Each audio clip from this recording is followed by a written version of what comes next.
Hello दोस्तों, welcome back to my YouTube channel. तो आज हम हिंदी के टॉपिक का सबसे पहला टॉपिक करने वाले हैं, जिसका नाम है राजभाषा हिंदी संवैधानिक स्थिति। इस टॉपिक को हर कोई छोड़ देता है, बट आपको जैसा कि पता है कि हर टॉपिक इम्पोर्टेंट है। तो इस टॉपिक में से भी कुछ ना कुछ आपको क्वेश्चन ज़रूर मिलते हैं, लेकिन वो नॉर्मली होते हैं, तो इसलिए हमें आते हैं। तो चलो इसका PYQ कर लेते हैं। तो चलिए सबसे पहले स्टार्ट करते हैं। राष्ट्रभाषा होती है, तो इसका आंसर हो जाएगा राष्ट्र के लोगों के संपर्क की भाषा। तो उसको क्या बोलते हैं? राष्ट्रभाषा। अगर आपको व्याख्या पढ़नी हो तो पढ़ा देती हूँ। राष्ट्रभाषा का शाब्दिक अर्थ है समस्त राष्ट्र में प्रयुक्त भाषा, अर्थात आम जन की भाषा या फिर जनभाषा। जो भाषा समस्त राष्ट्र में जन जन के विचार विनिमय का माध्यम हो, वह राष्ट्रभाषा कहलाती है। राष्ट्रभाषा शब्द कोई संवैधानिक शब्द नहीं है, बल्कि यह प्रयोगात्मक, व्यवहारिक व जन मान्यता प्राप्त शब्द है। राष्ट्रभाषा का प्रयोग क्षेत्र विस्तृत और देशव्यापी होता है। राष्ट्रभाषा सारे देश की संपर्क भाषा होती है तथा इसका व्यापक जनाधार होता है। चलो सेकंड क्वेश्चन पे आ जाते हैं, जो कि तृतीय श्रेणी शिक्षक भर्ती में पूछा गया था। तो राजभाषा किसे कहते हैं? तो जिसका प्रयोग सरकारी कामकाजों में किया जाता है उसे राजभाषा कहते हैं। और राष्ट्रभाषा किसे कहते हैं? जो राष्ट्र के लोगों के द्वारा बोली जाती है। संवैधानिक दृष्टि से हिंदी भारत की कौन सी भाषा है? तो हिंदी को हम कहते हैं राजभाषा। और राजभाषा किसको कहते हैं? जिनका प्रयोग सरकारी कामकाज में किया जाता है। किस क्रम में सत्य कथन है? मतलब यहाँ पे कौन सा कथन सत्य है, वो ये पूछ रहा है। तो पहला ऑप्शन पढ़ लेते हैं, सरकारी कामकाजों की भाषा को राजभाषा कहते हैं। और संविधान की 8वीं सूची में 15 भाषाएं हैं। संविधान में हिंदी को राष्ट्रभाषा घोषित किया गया। देखो, संविधान में हिंदी को राष्ट्रभाषा घोषित किया गया है, तो ये तो पूरा गलत हो जाएगा। केंद्रीय हिंदी समिति का अध्यक्ष मुख्यमंत्री होता है, देखो ये भी गलत हो जाएगा। 2 ऑप्शन अपन ने काट ही दिए हैं।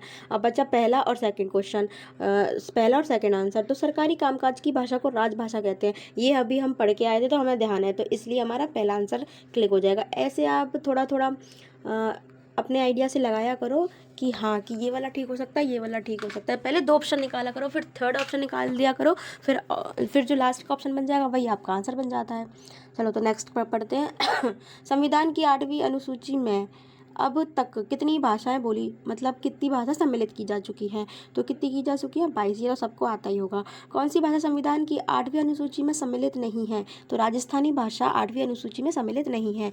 हिंदी दिवस कब मनाया जाता है? तो 14 सितंबर को हिंदी दिवस मनाया जाता है। नेक्स्ट क्वेश्चन, हिंदी को भारतीय संविधान में संघ की राजभाषा के रूप में कब मान्यता मिली? तो कब मान्यता मिली? 14 सितंबर 1949 को, मतलब 1949 को। संघ की राजभाषा हिंदी और लिपि देवनागरी, ठीक है। तो यह भारत के संविधान के किस अनुच्छेद में वर्णित है? और ये क्वेश्चन आप रट लेना, क्योंकि ये क्वेश्चन बहुत बार आया हुआ है। तो इसका आंसर होगा 343(1). मतलब जो देवनागरी लिपि है वो तो 1 है, और जो राजभाषा है उसका अनुच्छेद कितना है? 343(1) अनुच्छेद में लिया गया है। जैसे कि यहाँ पे थोड़ा सा डिटेल भी पढ़ लेते हैं। भारत में हिंदी को संविधान की धारा 343 की अध्याय 1 भाग 17 के अनुसार राजभाषा घोषित किया गया है। संघ की राजभाषा, इस अनुच्छेद के अनुसार भारतीय संघ की राजभाषा हिंदी और लिपि देवनागरी है। साथ ही अंकों का रूप भारतीय अंकों का अंतर्राष्ट्रीय रूप रखा गया है। इसमें संविधान प्रारंभ होने के 15 वर्षों तक 1965 तक उन सभी शासकीय प्रयोजनों के लिए अंग्रेजी का प्रयोग पूर्ववत किए जाने वाले का प्रावधान किया गया है, जिनके लिए पूर्व में अंग्रेजी का प्रयोग किया जा रहा था। भारतीय संसद उक्त 15 वर्ष की अवधि के बाद विधि द्वारा अंग्रेजी भाषा का अंकों को देवनागरी का रूप का ऐसे प्रयोजनों के लिए प्रयोग उपबंधित कर सकेगी जो ऐसी विधि से विधित किए जाए। और गाइस, चतुर्थ श्रेणी के लिए, 4th ग्रेड के लिए ये टॉपिक बहुत ही ज़्यादा अनिवार्य है, क्योंकि उसमें यहाँ से क्वेश्चन ज़रूर पूछे जाएंगे 101%। संविधान में राजभाषा का प्रावधान है, ये कौन से अनुच्छेद में है? तो 343 में। अभी हम पढ़ के आए थे। किस क्रम में कथन असत्य है? तो मतलब कौन सा कथन असत्य है? तो संविधान में 14 सितंबर 1950 को हिंदी को राजभाषा घोषित किया गया। जस्ट अभी इससे पहले पढ़ के आए हैं कि 14 सितंबर 1949 है, ना कि 1950 है। तो ये आंसर पहले देखते ही हमारा आंसर निकल गया, ठीक है। तो चलिए नेक्स्ट पे आ जाते हैं। हाँ, तो भारतीय संविधान में राजभाषा के संबंध में किन अनुच्छेदों में व्यवस्था की गई है? तो किन, देखो, अब आपको मान लो कोई भी ऑप्शन नहीं पता है, लेकिन आपको सिर्फ ये तो पता है ना कि 343(1) में हिंदी भाषा का जो है अनुच्छेद अभी हम पढ़ के आए थे। तो यहाँ पे 343 वाला ऑप्शन ही क्लिक कर लो, तो पहला आंसर ये 343 और किसी में है ही नहीं है, तो पहला आंसर निकल जाएगा आपका। डन। राजभाषा अधिनियम कब पारित हुआ? तो राजभाषा अधिनियम कब पारित हुआ? 10 मई 1963 को। तो कब हुआ? 10 मई 1963 को। राजभाषा अधिनियम में संशोधन कब हुआ? तो 1967 में संशोधन हुआ 1967 में। राजभाषा नियम 1976 में ग क्षेत्र में कौन सा राज्य सम्मिलित है? तो कौन सा है? असम सम्मिलित है। राजभाषा नियम 1976 में ख क्षेत्र में कौन सा राज्य सम्मिलित नहीं है? पहले पूछा था कि ग में सम्मिलित है, अब पूछा सम्मिलित नहीं है। तो नहीं है इसको अंडरलाइन कर लिया करो। तो क्या है? हरियाणा मतलब हरियाणा सम्मिलित नहीं है। चलो नेक्स्ट पे आते हैं। राजभाषा विभाग की स्थापना कब की गई? तो कब की गई थी? 25 जून 1975। अब देख सकते हो ये पटवार में आए हुए क्वेश्चन है। अब सोच लो पटवारी भर्ती परीक्षा में इतने क्वेश्चन आ सकते हैं, तो सोचो चतुर्थ श्रेणी में कितने आएंगे, 4th ग्रेड में कितने क्वेश्चन आ सकते हैं। ठीक है, तो राजभाषा विभाग की स्थापना कब की गई थी? तो 25 जून 1975 को की गई थी। राष्ट्रपति ने राजभाषा आयोग के गठन का आदेश किस वर्ष जारी किया? तो 1955 में जारी किया। प्रशासनिक कार्य में हिंदी के प्रयोग को अनिवार्य करने के लिए राजस्थान राजभाषा अधिनियम कब पारित किया गया? तो सन 1956 में। राजस्थान के राजकीय विभागों में केवल भाषा और देवनागरी की रबड़ की मोहरों का उपयोग कब अनिवार्य किया गया? तो 1976 में। तो गाइस देखो ये पटवार कितने ज़्यादा क्वेश्चंस आ रहे हैं, तो एक बार इनको आप ज़रूर एक बार अपने आंखों से ज़रूर निकाल जाना इन क्वेश्चंस को, कि अगर वहाँ पे आए तो आपको रिकॉल हो जाए। हिंदी की लिपि कौन सी है? ये सबको बच्चे को पता है, देवनागरी लिपि का इस लिपि में हुआ है तो किस में हुआ है? ब्राह्मी लिपि में। देवनागरी लिपि का विकास हुआ है तो कुटिल लिपि से। निम्नांकित में से कौन सी विशेषता देवनागरी की नहीं है? तो इसमें जैसा उच्चारण होता है वैसा ही लिखा जाता है, ये तो है। इसमें एक ध्वनि के लिए एक ही प्रतीक होता है, ये भी है। इसमें शिरोरेखा का प्रयोग महत्वपूर्ण है। शिरोरेखा मतलब पता है क्या होता है? जैसे अपन कोई शब्द लिख रहे हैं, जैसे लिख रहे हैं भारत, तो भारत के ऊपर जो भी लाइन होती है ना, उसको बोलते हैं हम शिरोरेखा। विकास की दृष्टि से यह लिपि ब्राह्मी और खरोष्टी की समकालीन है। देखो ब्राह्मी तो है, लेकिन यहाँ पे खरोष्टी नहीं आएगा। खरोष्टी के अलावा क्या आएगा? कुटिल लिपि, जैसा कि अभी हम पिछले क्वेश्चन में पढ़ के आए थे। तो यहाँ पे देवनागरी लिपि की और विशेषता भी पढ़ लेते हैं।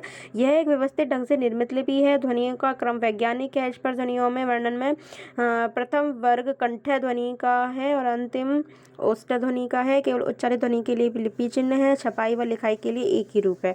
देवनागरी लिपि के सुधार के संदर्भ में आ की 12 खड़ी को किसने भ्रामक माना था? तो किसने माना था? आचार्य नरेंद्र देव समिति ने। अब देखो ये क्वेश्चन अगर आपके में आ जाए, सब हक्के बक्के रह जाएंगे कि ये क्वेश्चन कहाँ से आया, फिर आप बोलोगे कि आउट ऑफ सिलेबस आया, लेकिन नहीं, आपको ये सब पढ़ के जाना है। एक बार तो ज़रूर अपनी आंखों के सामने से निकालना है।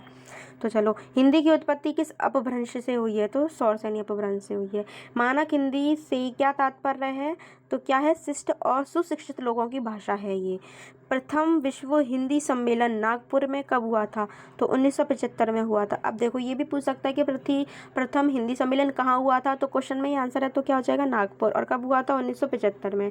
निम्नलिखित में से कौन सी भाषा देवनागरी लिपि में लिखी जाती है? तो मराठी लिखी जाती है। प्रयाग की हिंदी संस्था कौन सी है? तो हिंदी साहित्य सम्मेलन। पश्चिमी राजस्थान की बोली निम्नलिखित में से कौन सी है? तो ये तो बच्चे को पता है, मारवाड़ी। जो भी जीके पढ़ता होगा उसको ज़रूर पता होगा कि मारवाड़ी ही इसका आंसर है। तो चलो लास्ट पेज बता, जल्दी पढ़ लेते हैं। पूर्वी हिंदी की बोली नहीं है। तो पूर्वी हिंदी की बोली कौन सी नहीं है? खड़ी बोली, क्योंकि खड़ी बोली पता है तुम्हें कहाँ बोली जाती है? तो पूर्वी हिंदी की बोली नहीं है खड़ी बोली। किस विकल्प में सभी, अगर किसी को पता है कि खड़ी बोली कहाँ बोली जाती है तो कमेंट में ज़रूर बताना। किस विकल्प में सभी बोलियों की पश्चिमी हिंदी की है? तो पश्चिम हिंदी में कौन सी है? जैसे कि ब्रजभाषा और खड़ी बोली। तो खड़ी बोली कहाँ बोली जाती है? पश्चिमी में बोली जाती है, ना कि पूर्वी में बोली जाती है।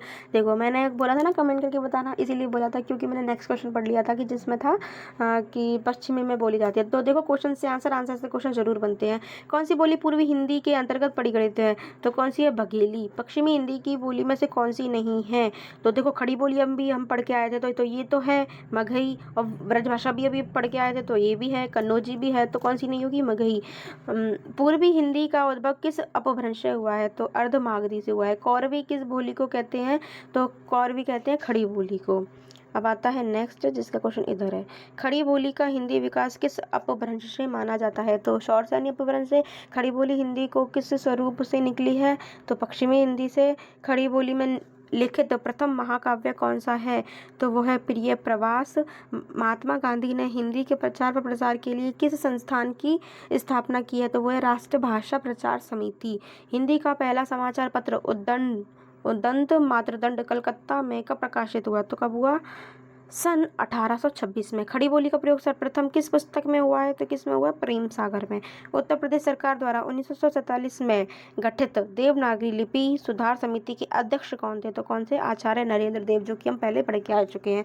तो गाइज ये 10-11 मिनट की वीडियो है। तो गाइज आपको कैसी लगी ज़रूर कमेंट बॉक्स में कमेंट करके बताएं। एंड गाइज आपको नेक्स्ट वीडियो कौन सी चाहिए, किस टॉपिक पे चाहिए, वो भी ज़रूर कमेंट करके बताएं। किस सब्जेक्ट पे चाहिए वो भी बताएं। तो चलिए मिलती हूँ नेक्स्ट वीडियो में। तब तक के लिए बाय बाय, राधे राधे।